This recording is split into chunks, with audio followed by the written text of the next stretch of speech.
Hello, everyone, and welcome back to another episode of the Ultimate Human Experience podcast. You already know who it is. This is your girl, Rashida, aka Righteous Hun, and I am so excited. This is a brand new season, so I'm excited to bring on Elle, the icon. I know you guys seen her on TikTok. If you haven't, please, at the end of this episode, you will want to follow, and we'll put all her links down below. But yes, don't forget to subscribe, like, share, and yes, share with family and friends and those who you feel will vibe with this message. With that being said, let's get into it. Welcome, Elle, the icon. I'm excited to have this conversation. How are you doing? I am doing great, and I feel honored to be here, and I'm excited to dig in and just give the listeners something that is going to say, wow, you know? Yeah, I know you're going to do that 100%. But before we get into it, I remember seeing you on TikTok. I usually was on Instagram, but then I had shifted over to TikTok and I didn't even realize that, some people are like, girl, Rashida, you should switch over to TikTok. There's so many amazing people and this. And I was like, oh, I don't know about this TikTok. I got 4 kids. It's more like for them.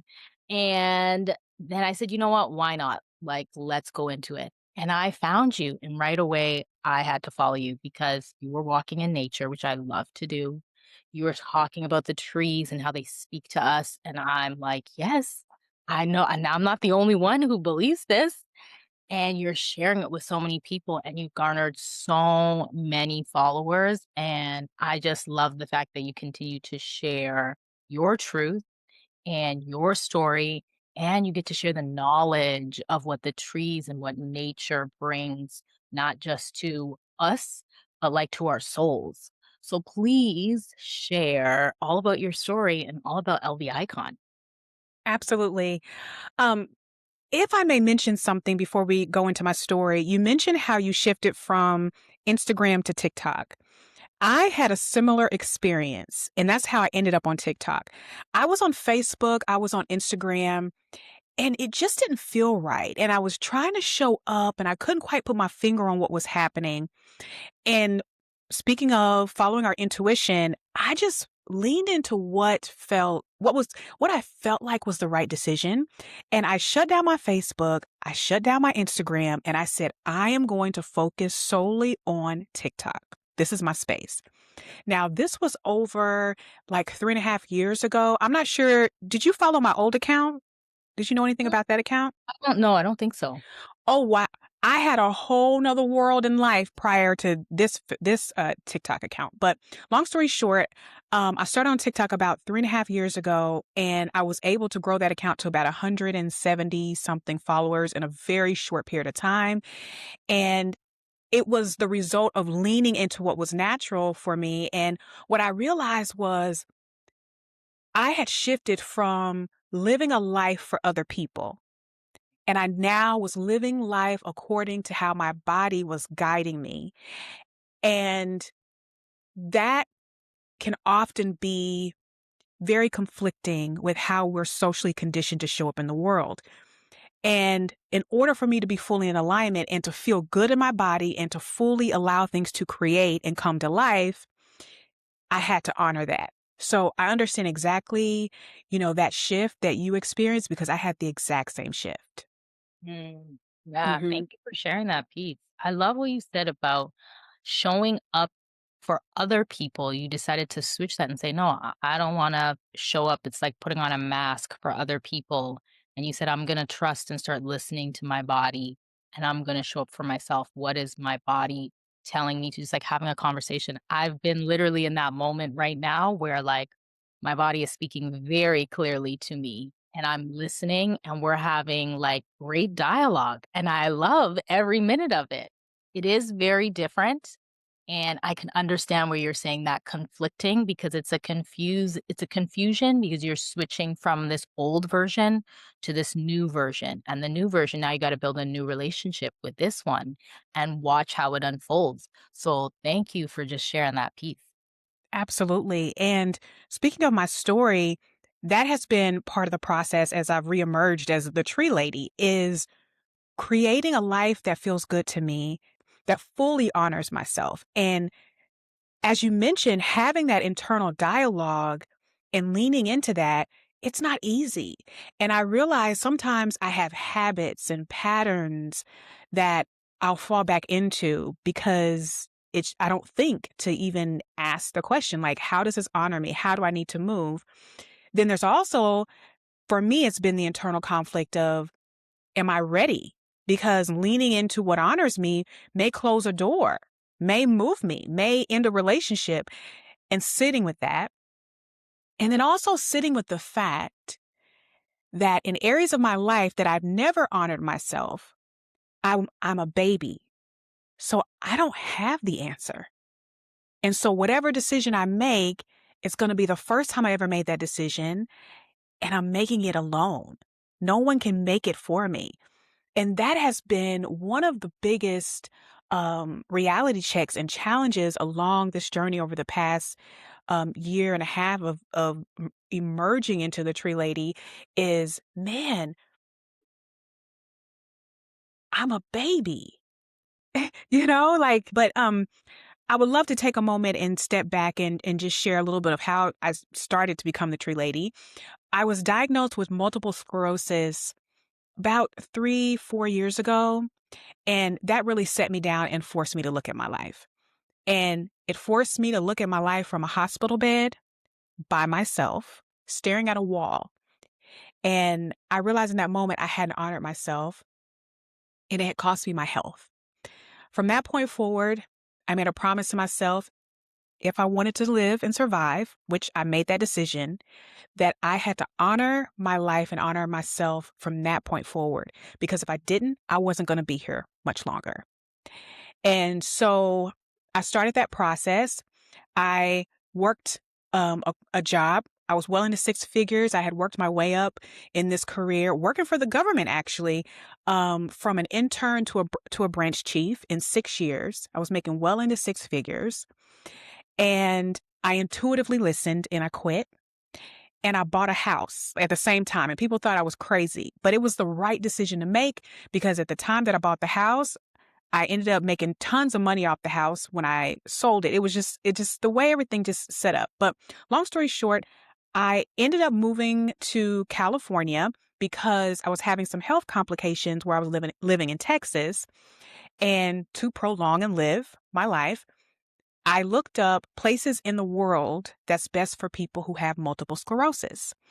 And California was one of like two places in the world. And I was working with a business coach, and she said, somehow we got on the subject about what I was needing. I was listening to my body, and I said, trees, trees, trees. There's no trees. This was the first time I realized there was no trees around me. And I was like yearning for nature. And she told me to go to California and go visit the trees. And I said, what a coincidence. I've been kind of looking into moving to California. I kid you not. It was not even that later that week, I booked a flight to California. She told me the tallest trees are in California and the biggest trees are in California. And I said, I'm going. So I booked a week-long trip, 7 days. And at the time, I didn't plan it this way, but it worked out. It was during my birthday of April 3rd, during the big eclipse in 2004. So while everybody's watching the eclipse, I had hiked into the mountains several miles and was standing under redwoods when the eclipse happened. Long and behold, I didn't know I was going to be moved and living in California a few months later. And here I am. Now, I knew that moving to California was going to deepen my spiritual connection. That was revealed to me before I left. But what was not revealed was what it was going to require of me in order to have and experience that deeper spiritual connection. I was not ready for that. And it was frustrating because I can see other people's lives. I can see things about other people very clearly. But I can see kind of in things. Like for example, I knew that moving to California was going to deepen my spiritual connection. That was given to me. But the journey was not. And I later realized why. Because if the journey had been revealed to me, I would not have done it. The journey required homelessness. The journey required a broke bank account, going into debt, experiencing things I never experienced in my life, but they had to happen. And it's not because I don't subscribe into this, oh, humanity needs to suffer and da da da. It's not that. In order for me to get the lessons, in order for me to gain the wisdom, there were certain things that I had to experience. One was I had to understand what where true security is. The world tells us that our security and safety is in money, paper, but it's not. And with that in the way, I was not going to get that lesson. And I was not going to be able to experience human power and magic. When I was at my lowest and at the bottom, I not only was able to experience and understand what true peace is, I know what that is now. I know what that feels like. I understand now what people are walking in the streets demanding from our government, the thing that only we can give ourselves. No one can give us peace. We have to give it to ourselves, no matter where we are in life. Even if we are at the bottom of life, we can embody peace. I also learned that I had to trust my intuition and ground and allow my nervous system to regulate so the things that I needed would come in.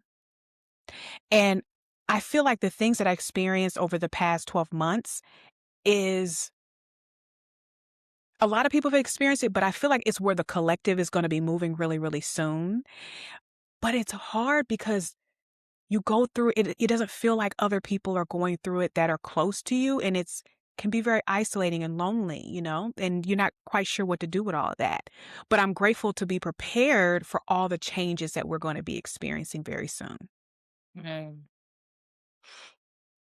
Everything you said, I resonate with greatly. And I don't know if that's just maybe collectively that's where we are right now, but I literally have been thinking about this the last few days, and I was like, you know what? I'm gonna do a post about this because I'm realizing that security and foundation comes from within, and it's not the materialistic, which we've been taught for so long. I grew up believing that, right? That you don't have all of these things and you don't have the security and the foundation. And yet I still never felt as a child the security and the safety. And I'm only now, my body is speaking to me and telling me, oh, this is actually what it feels like, Rashida. It's very foreign, but I like it. And now my body is speaking to me even more and is actually making me realize in many situations and experiences and even people that I'm like friends with, but not friends with still. Like I'm seeing like a big divide, right? I can look and say, no, my body is literally telling me, Rashida, this isn't it. Okay? Before you were able to accept that and you were, for whatever reason, able to, I guess you could say, regulate that. And now it's like my body is saying, you don't want to regulate this anymore. This isn't something that you need to regulate. You actually need to step away because your body feels better in this space. It feels very more at ease, a softness, a peace about it. So I'm able to see with like fresher eyes. So I love the fact that you're saying that because I do feel as well collectively, you see so much anger and frustration and a lot of outwardness towards everything, which being a mom and having kids is really overwhelming because you're like, "Oh my God, I brought kids into this crazy world. What am I thinking?" But at the same time, I keep also hearing, Rashida, you are creating that safe space. That's why you're around them. That's why, like, you work from home and the things that you do. And although it might look different to so many people, it's something that you know is needed. And from there, I've been able to, like, probably in the last like year and a half, my body is shifting and I'm starting to honor and listen very carefully to what it needs. And I'm listening because a lot of the time, maybe it's also because of all the chaos and everything that's happening outside, we're very quick to dismiss what it is that our body is telling us to the point where it might kick us to the ground and have us down, in bed or unwell and things like that. And I really do want to emphasize to so many people that these are the moments when we have to listen to ourselves even more because we're bombarded with so much in the world and so much happening on social media, it can dysregulate you to the point where you don't know whether that your body is speaking truth. You might have the doubt and all of these different things. So, can I ask you, at what point did you feel, especially going from the ups and downs of moving to California and having to go through everything you went through? Did you feel like, I'm still gonna trust this process? It looks really chaotic, and, I've heard so many people just recently saying like, "But Rashida, it's hard. It's so hard," and they're emphasizing on the hard, and I'm like, "Girl, I hear what you're saying, but I'm not resonating with that." Absolutely. I feel that the journey of a deeper spiritual awakening is not for the weak, because this process, I experienced an ego death in every single area of my life. So some people may have ego deaths, for example, in their career, but they still have their family.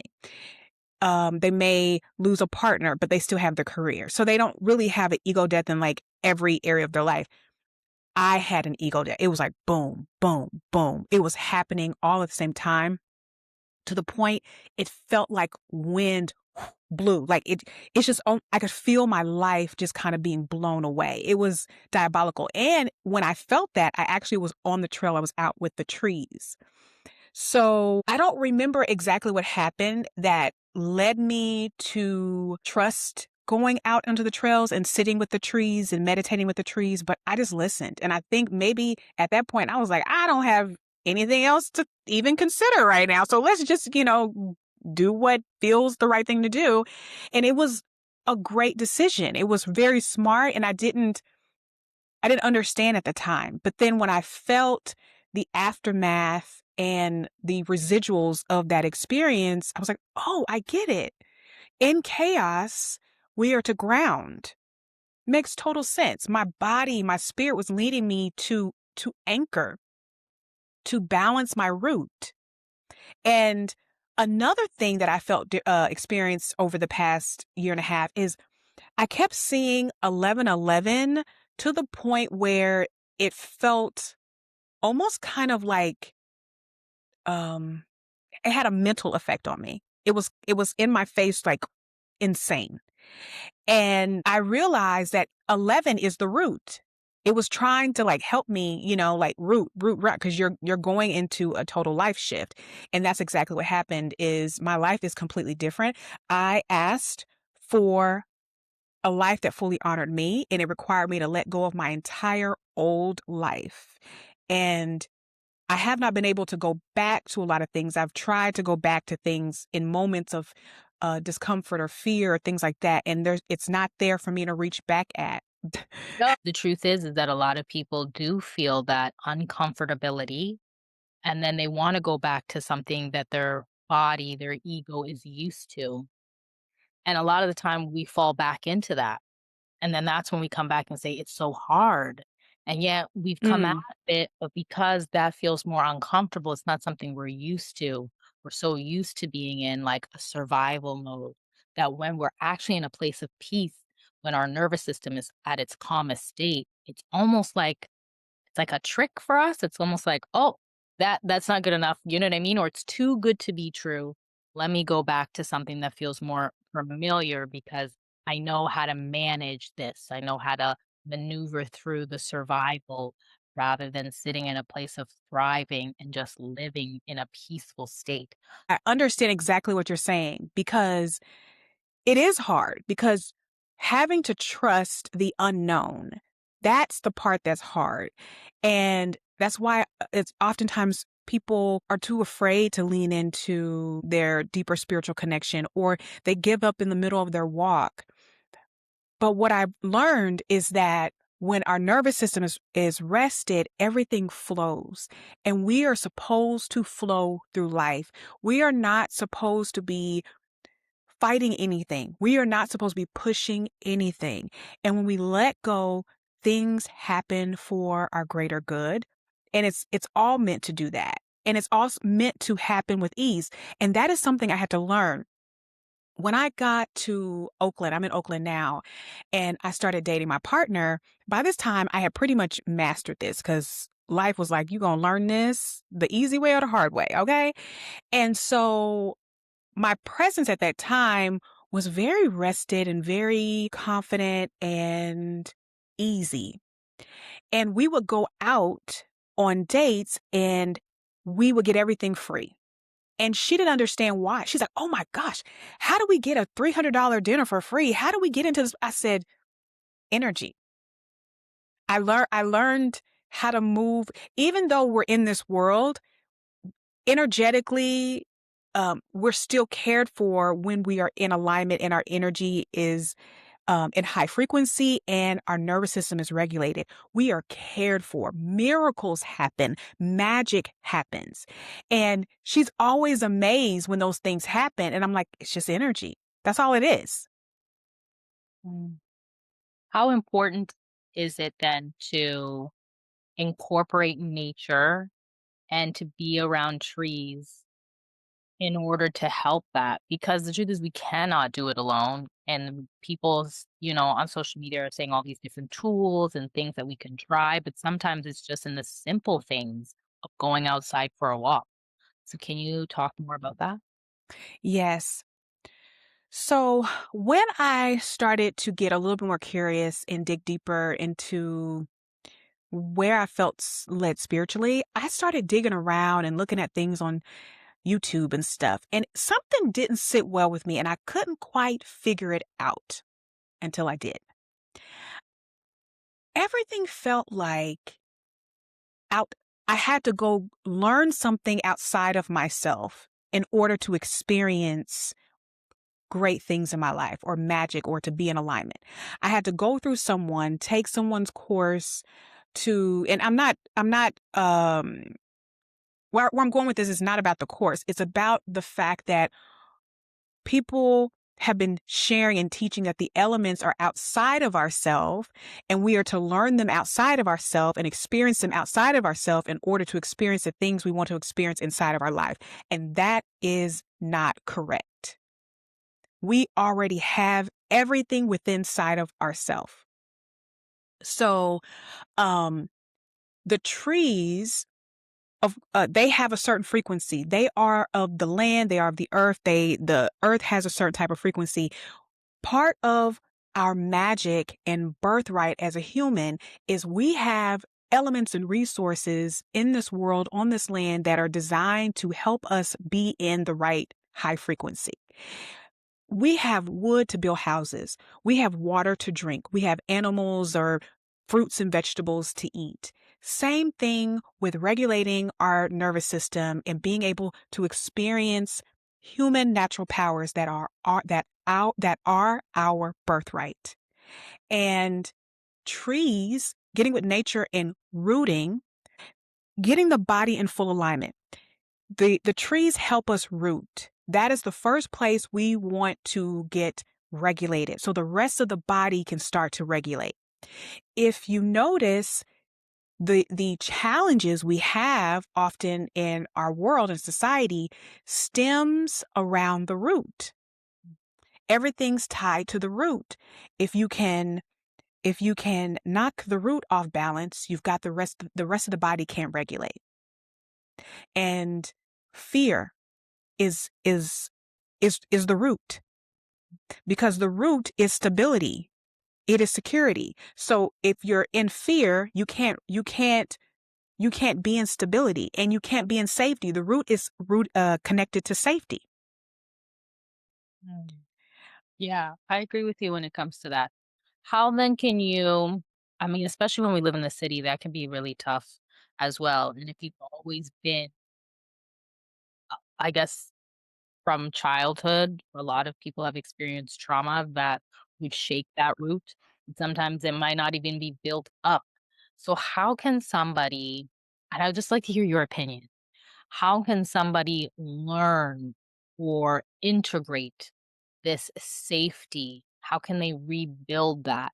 You're saying that you can utilize the trees, but there's a lot Hmm. of people out there who are brand new to this. And I kind of feel like that's always the direction that I'm always speaking from because when I talk about this human experience, I really try to take it from a space of like, I'm human. We're all human, just like everybody else.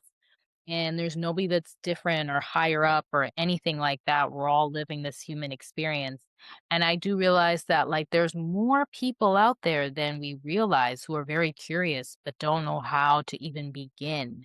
And you can say something as simple as go for a walk and they might be like, go for a walk, like, "What? I walk all the time."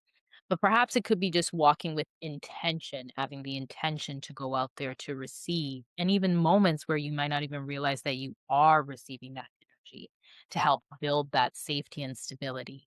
I also wanted to just add in this, and maybe I'm going left on this a little bit as well, but, like, if you don't know what safety looks like, it can be very confusing to know how to build a new foundation that has been ingrained in you by family, society, life experiences. How can one say, okay, I know that I don't like this, and now I'm wanting to switch this, but I don't even know how to start and even how to continue to keep that foundation because we can build something and yet it'll fall apart if we don't have, you know what I mean, all the right things to keep it together.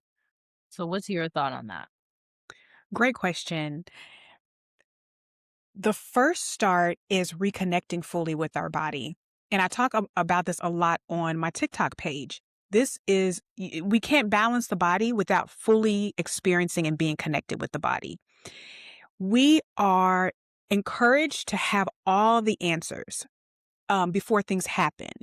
Think about being at work and your boss comes up to you and says, do you have the answer for this report that's going to be presented tomorrow? And then we have to go inside of our head and do to calculate and come up with the best answer possible. That actually works against us.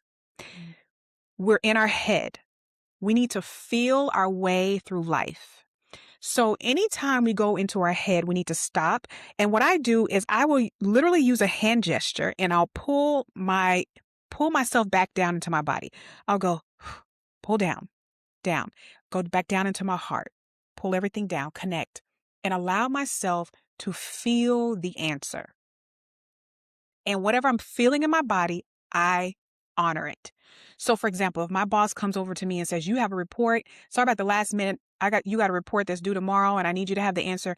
If my body is feeling tension and feeling like, why did you tell me this at the last minute? The old me would have said, okay, let me figure this out. Do. The new me says, give me just a moment. I'll breathe. I understand this report is due tomorrow. Right now, I'm feeling a little overwhelmed. And what can we do to make sure that we still meet the deadline, but also I get the correct support and that I'm not overwhelmed? I need support in order to get this done successfully. You know what I'm saying? Like I advocate for myself. I honor myself. And that is the start of getting connected and building stability and trust and security in that root is feeling our body, getting reconnect with our body and honoring what the body is communicating. That's the first step. mm, thank you. Yeah, I completely agree with that. And I love how you went through step by step because I think that's the piece. And then also bringing up a lot of people feel anxiety. I really feel like that is our thoughts getting the best of us and not being able to, like what you said, bring it down into the body. And how is it making me feel? We are suppressing the feeling and only going with the thought, which Yep. then leads us to people pleasing, which then leads us to all these other different emotions that we can't quite regulate because in actuality, our body is asking for us to do this. And yet, for whatever reason, we feel like, well, I can't do that right now because I don't want to upset the status quo. What could you say then to people who are working through anxiety? Because I've noticed recently, people and I believe that anxiety is absolutely there, but I think it's also there to have us listen to our body. It's not there um, to like destabilize us, which I think a lot of people feel like they can't move because of this. And I feel like that I don't wanna say they people use it as a crutch, but they use it in a way that makes them feel like they can't get out of it. I've heard so many people say, "Well, I have this anxiety and I can't get out of it." And I totally get it because, like, we get anxious about a lot of things, me included. I've had to learn over time, why am I feeling anxious? Where is that coming from? Where do I feel it in my body? And how can I calm myself down so that I can make a sound decision that works for me and that works for everything, the whole experience involved. So, what could you say to a lot of people who are currently experiencing anxiousness and really do believe, like, I cannot get out of this? Definitely taking the moment and reconnect with the body and naming the actual feeling that is occurring in the body. I view anxiety as as you mentioned, the body communicating something that hasn't been honored. And even though society puts us in boxes, we also put ourselves in boxes. I have conversations with my partner where she puts herself in a box. I'm like, why are you doing that? That's now you don't have to do that. I do that to myself sometimes. I'm like, oh my gosh, I don't feel like I have options. Yes, I do. Who said I gotta do this? Um, but the first step is reconnect with the body, feeling the body fully, and then naming the actual emotion that is happening. That is how we move through the anxiety. And then also realizing that in that moment, we are putting ourselves in a box that feels like other people are putting us in that box. But in reality, we are putting ourselves in that box. And what I've learned over this past 12 months is that vulnerability and transparency in a state of while having a regulated nervous system, brings out a very beautiful part of people. So, in those moments where we're sharing honesty that feels scary, it actually ends up being the most beautiful experience because it creates vulnerability between people. And we end up experiencing the most beautiful parts of people. And we don't think it will. We think that telling my boss that, hey, I'm feeling a little overwhelmed right now, being asked to complete this report at the last minute doesn't feel good to my body. And I feel overwhelmed and I really could use some support and help. We would think we immediately go to, oh, they're going to be mad. I'm going to get fired. I'm going to get wrote up, all this stuff. But in reality, that boss is going to say, you know what? I feel bad about doing this to you. And any way that I can support you, just communicate and we'll figure it out together.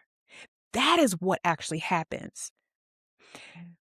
Everything's a mirror.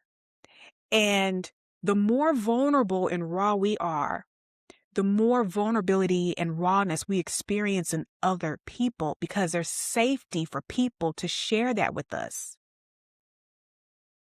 With that. Yep. I totally understand what you're saying. I also love how you said that we will create narratives, we'll create stories in our head thinking that it's this, and then we'll lead with that. And then all of a sudden we're like, well, that's how it worked out, even though it's because we've created that experience when we actually don't need to. Where do you think that comes from? I feel like that comes from childhood or whatever people have experienced in life, or is that like society just telling us like, well, that's what's always gonna happen. I always think about, like, my kids being in school, and you just automatically assume that if you say something or you ask a question, you're automatically gonna think like, "Oh, it's a stupid question," or like, "Let me not ask. I don't wanna upset the teacher." I don't know if that's like they've created that system, and then we go out into the world as adults, and we think the exact same thing we thought as kids. If we're well behaved and we say nothing, then we're good. We're considered good kids. But if we speak up for ourselves and share our opinions and whatever, then that is considered wrong. And then we take that out into the world. I'm like you, I'm always like advocate. I was never like that as a kid. I was always like, we stay quiet and you be a good kid. And as I got older, I realized, well, that isn't working.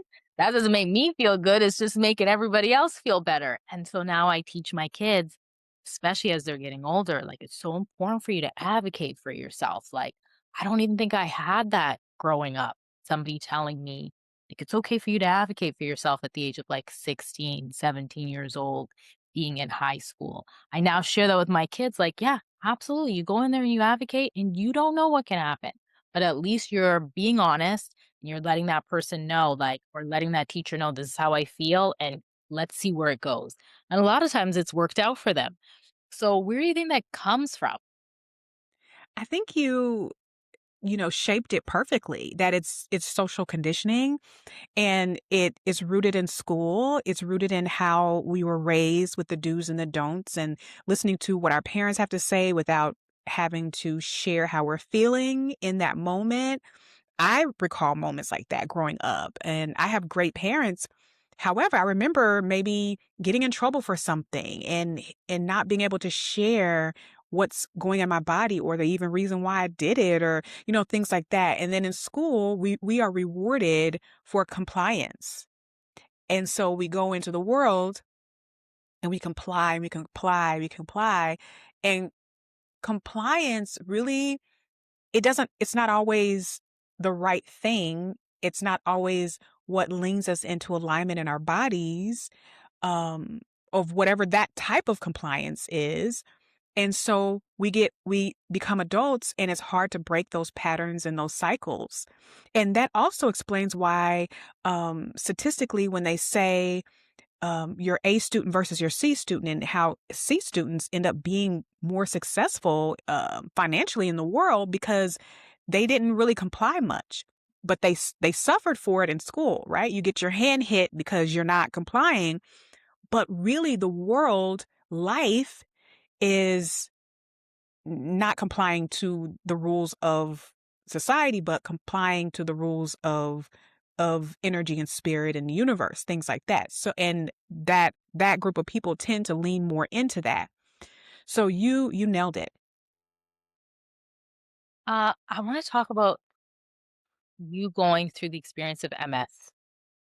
And can you share more? Because I know I've spoken to so many people who have either had what we call a dis-ease within the body, an imbalance within the body that kind of helps to like wake them up and realize that it could be chronic stress or it could be coming from any different direction.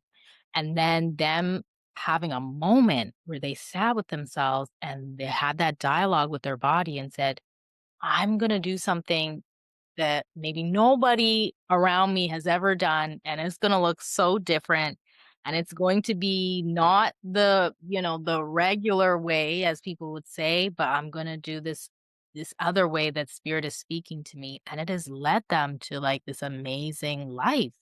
Whereas some of the people I know now no longer experience the chronic dis-ease within the body because they took time to listen and they took time to connect with themselves spiritually. So I'd love to hear more about your story as well as how you utilize that with the trees and nature, how you incorporated the two together. Yes. When I moved to California, I lost 30 pounds and I didn't have any major health problems. A lot of the health problems that I was experiencing with MS really went dormant.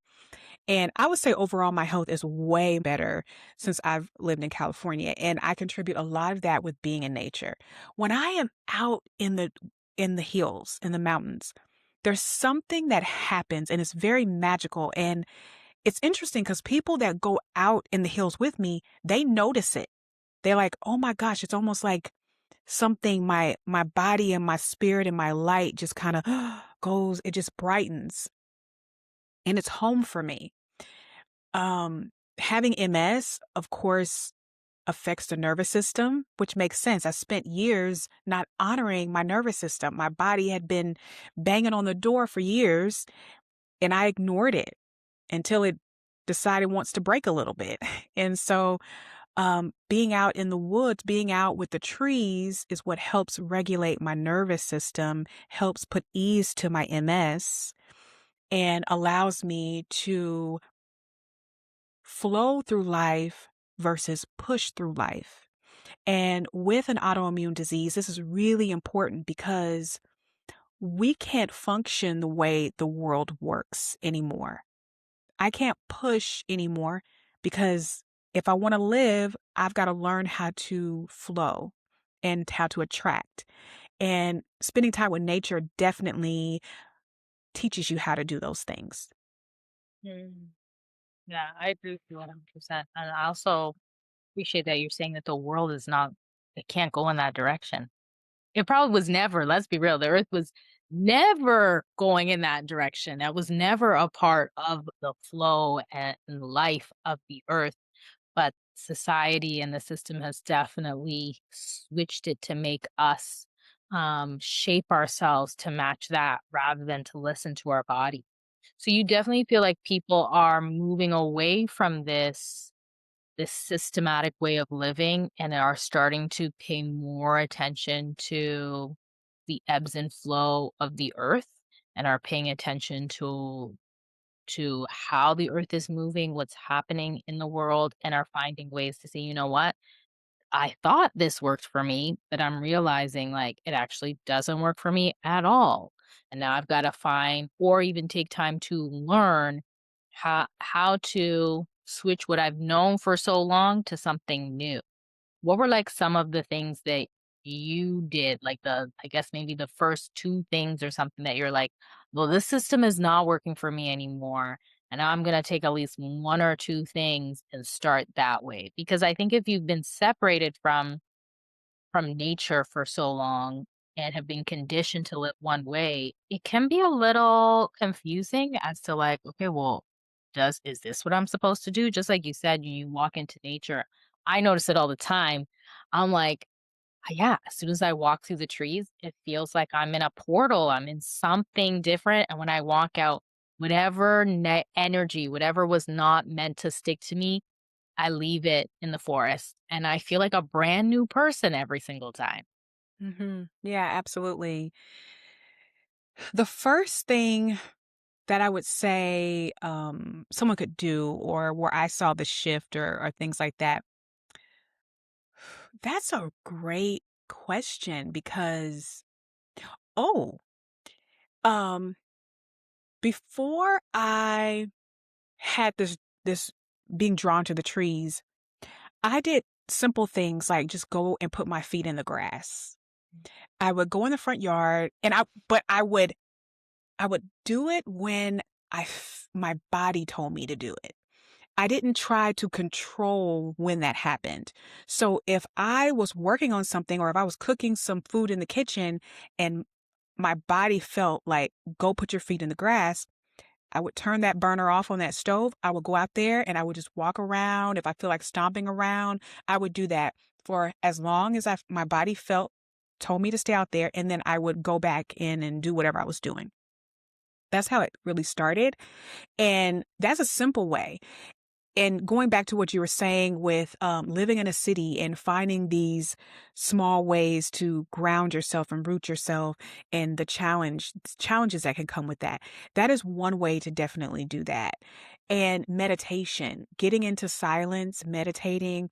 Meditating is so magical. People talk about this all the time, but no one really talks about the depth of the magic meditation can create in our life. We are always receiving signals. We are antennas, and we have so much noise and things that distract us, we can't hear. But meditation creates space for us to be able to hear what God, universe, source, etc. is trying to communicate. We are not blindly guided through this life. We're not blindly walking through this life. We are literally guided through this life if we can hear. So just putting your feet in the grass, laying in your backyard and just looking at the clouds go by, imagining what it would feel like to float on those clouds, leaning in more into our imagination, which is really, really great. And meditation. I would say those are things that people can start. And that's where I started. I love meditation. I know a lot of people find it difficult to tap in or to even sit quietly because of all the chaos. And I always say, like, even if you can do 10 minutes, right? And I love what you said too about the forcing, because I think that's a big piece that when people hear things like, okay, you should go meditate, they're feeling there. I guarantee there's this force of like, okay, I'm gonna go sit down and I'm not gonna have any thoughts. And then that's it. And then thoughts arise.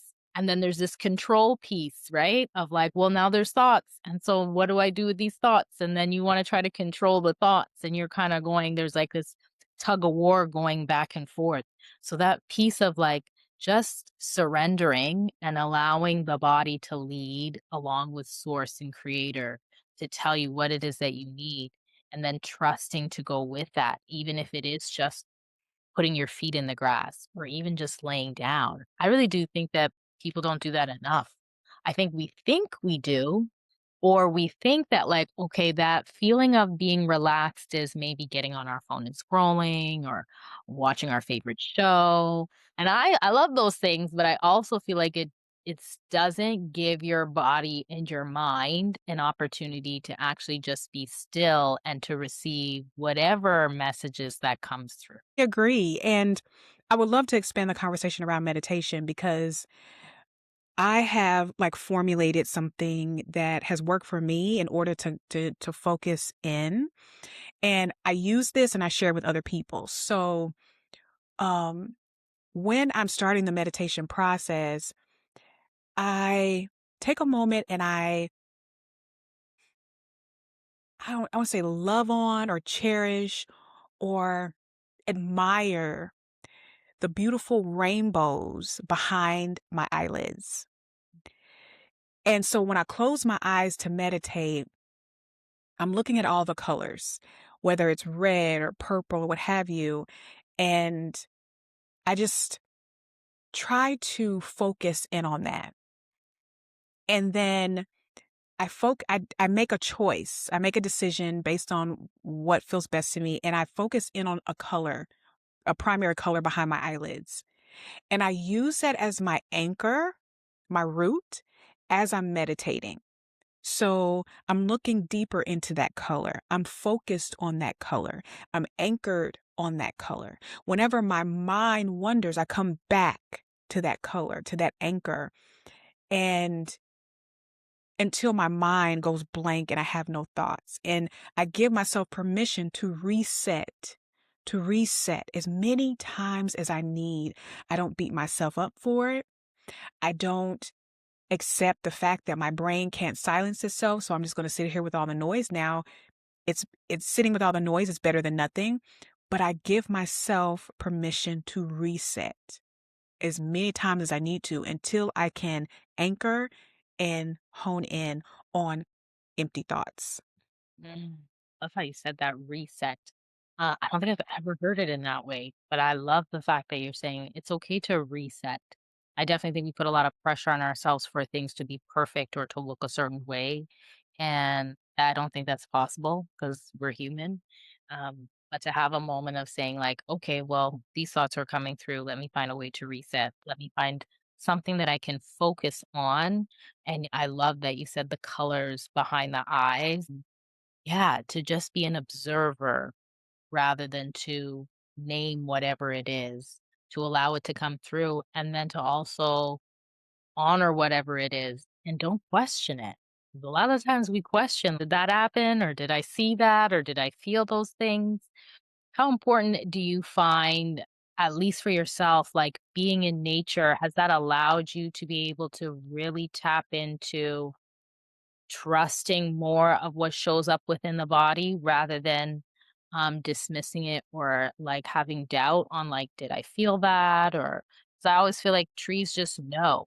Trees know, you know what I mean? When it rains, when they adapt so beautifully to everything. Do you feel like the more you're in nature, the more you're around trees, you find you're adapting?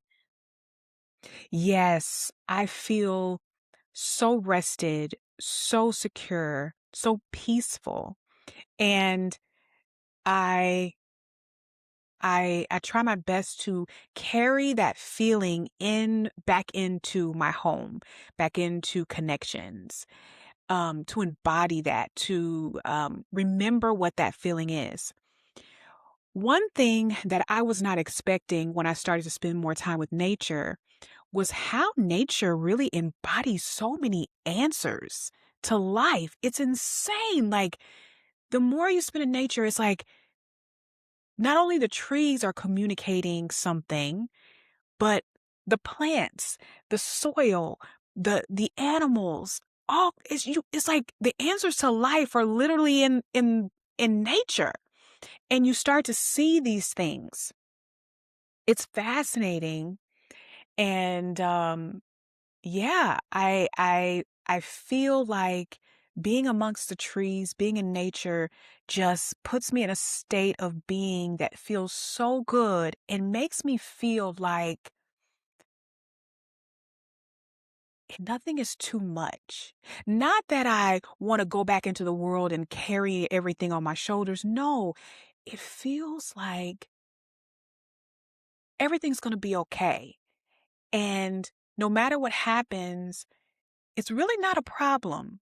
It's going to resolve itself. I can deal with this. I can handle this. I can come out on the other side and life keeps going. And that it's okay that I don't have all the answers because it's going to be figured out for me. That's a whole nother conversation. We did talk, hit on earlier about the pressure to have answers. But what I've learned through nature is that if we energetically get out of the way, a better answer comes through than anything we could have thought for ourselves. Mm. Literally. Yeah. Get out of the way, the better answer will come. Because I love how you even just added in, like, when you're around nature, it's not just the trees, it's the plants, it's the soil, it's it's the everything, it's the animals, the insects, it's everything, and they all play a beautiful part. And I always find this part interesting, like, with animals, they adapt. Everything just works in unison, and they don't get in the way of anything. They just allow things to happen, and I really try to model that as much as possible because, well, you have a cat, so you get it, right? Like, they adapt to things. Everything just flows, I feel like, easily, whereas I always think as humans, we get up in arms in our emotions and the energy shifts and all of these things, and yet with animals, it shifts, and yet they're very quick to able to regulate that with like a shaking of their body to shake off whatever energy, and they keep it moving. They don't sit in whatever it is that bothered them in that moment. And I think that's something that we do a lot is we end up sitting in a lot of those things, which doesn't allow for us to surrender and get out of the way for the right answers to come. Probably because we're always trying to control certain things, right? We want to control the answers and control the questions and how everything shows up. So now that you are in California, how many people do you connect with? Because I know you don't walk alone anymore. You must be you must be walking with a large group of people who you carry through. Ooh, it's fascinating that you asked me that question because I am still working to find my community here. Um, I got to share this with you. This is fascinating. So, when I set out to move to California, I set out here to create a life that I love, my own iconic life. And some things that I asked for, one, I asked for a great partner. That was honored for me. I asked for community. And when I tell you I have the epitome of what community means, and I'm about to break this down. I asked for community, but I didn't really know what community was and how a close community would require me to show up. So I had to get the lesson first before giving the community. And I have the epitome of community. The universe was like, okay, you want community? I'm going to give you the epitome of community.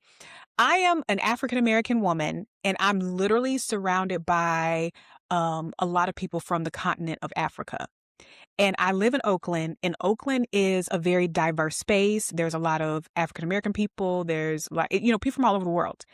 But I didn't understand when I got here why I was surrounded by people from the continent of Africa. I'm like, what's going on? Like, I'm trying to connect with people, African Americans too, but I'm not really in that space. I got it. I asked for community. Who is when I tell you the epitome of community is people from the continent of Africa. Mm. I am seeing the intertwinedness of the elements of community. And I got it. I got it. And what I loved about the lesson is that I had to deal with my discomfort in that level of community, that level of closeness.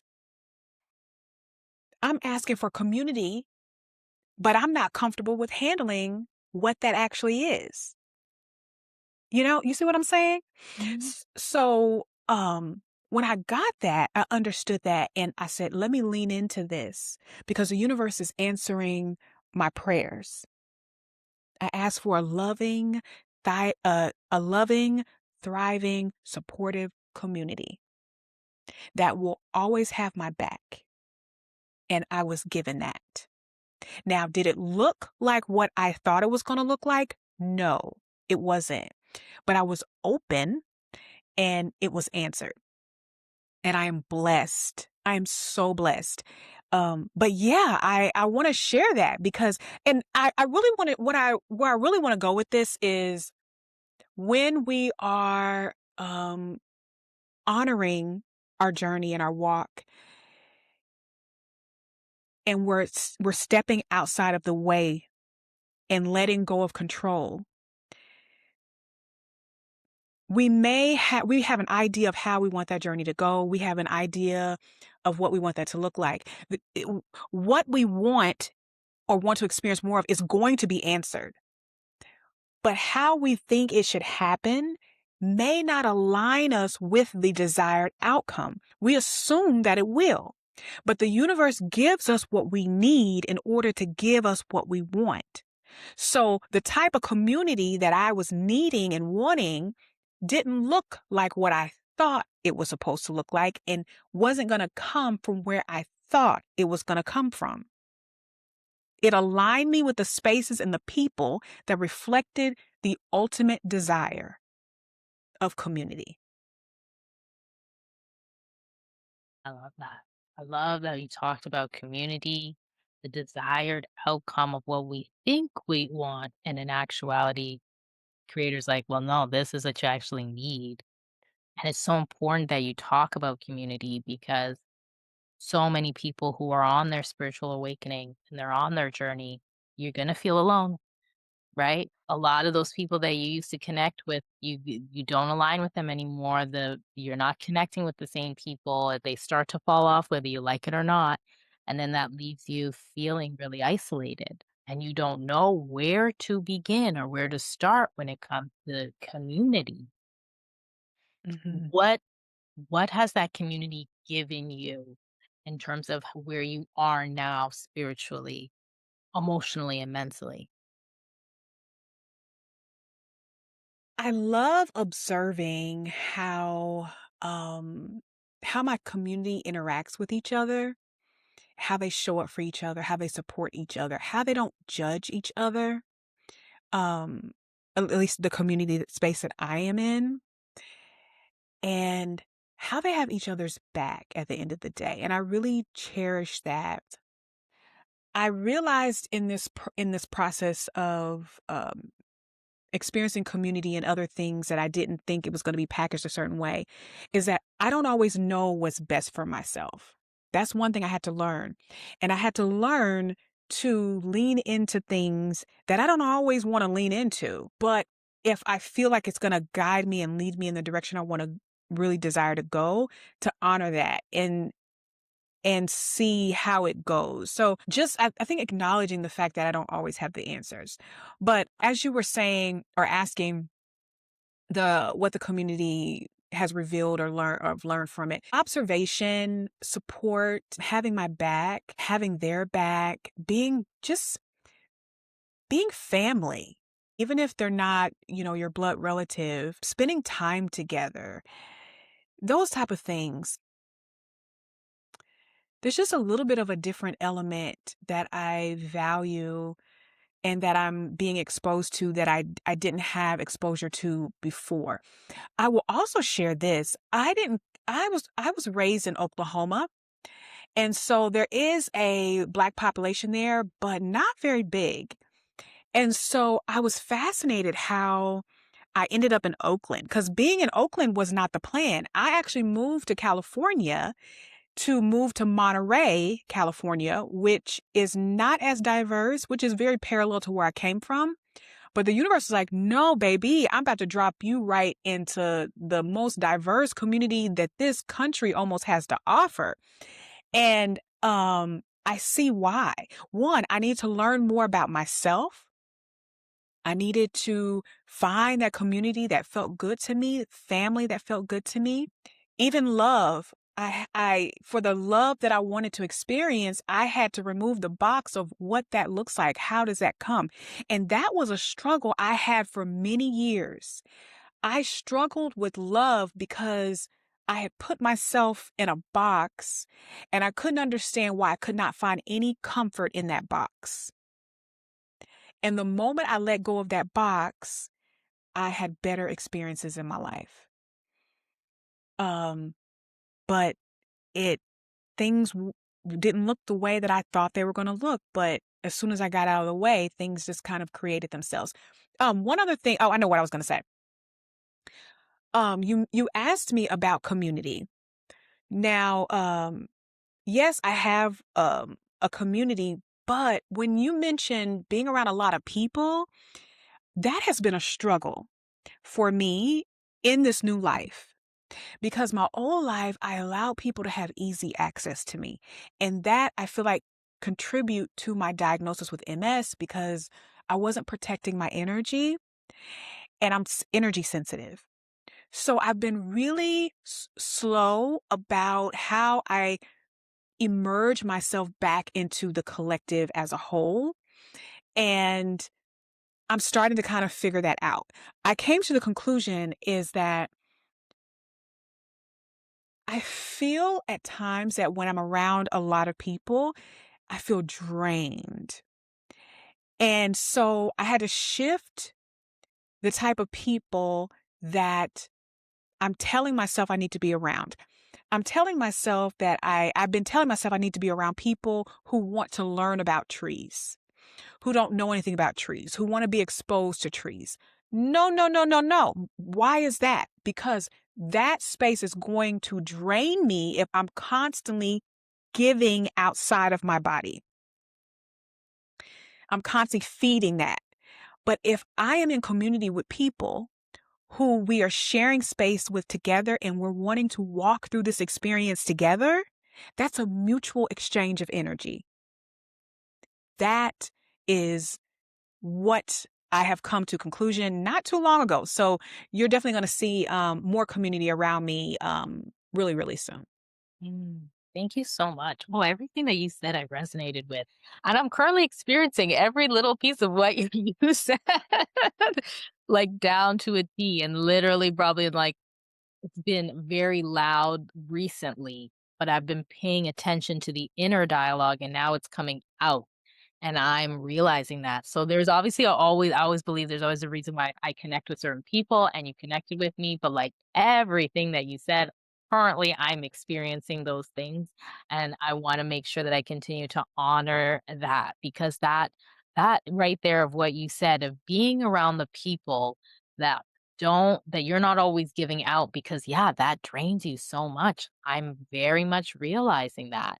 And I'm realizing like now I have to take a step back, which I'm very used to taking a step back on a regular basis.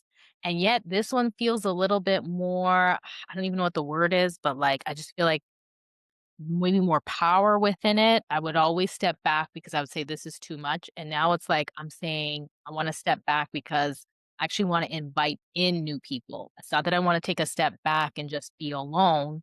I know what that feels like and needing to step away, but I definitely want to be around more people that we can fill each other's cup. There's a mutuality in that, and I feel like I feel full in those moments, and I feel like now at this stage of my life, that's the only thing. My body is like, Rashida, that is the only thing that you can be around right now. I know that you have old friends and old people in the past that you've grown with, but they're like, you can't grow with those people and those experiences anymore. And it's very loud and clear. So thank you so much for even just bringing that piece up because it's very important when we talk about community. We're always in search of something to make us feel full and whole. And yet I feel that fullness and wholeness within me. And now it's like, I want to find people that match that frequency so that we can just like fill this huge bowl, you know?